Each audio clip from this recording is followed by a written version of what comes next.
దేవుని ఎరిగిన వారు అనగా దేవుని మాటల బట్టి నడుచుకునేవారు, దేవుని మాటల బట్టి జీవించేవారు, దేవుని సముఖములో ఓ నమ్మకమైన సాక్ష్యం కలిగిన వారు. చాలామంది దేవుని నమ్ముకున్నవారు అని చెప్తారు, కానీ దేవుడి దగ్గర గుర్తింపు లేని జీవితం కలిగి ఉంటున్నారు. వాళ్ళ హృదయాలే వారికి వ్యతిరేకంగా సాక్ష్యాలు చెబుతూ ఉంటాయి. ఆత్మీయులారా, జాగ్రత్తగా గమనించండి. ఇది కడవరి గడియ, ప్రభువు రానయ్యున్న రోజులు.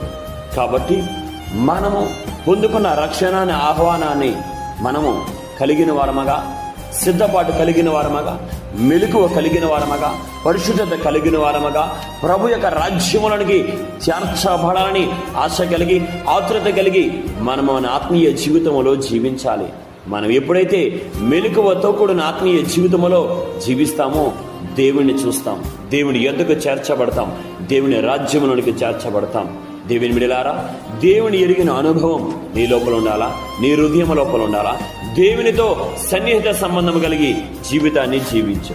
ఆమేన్. God bless you.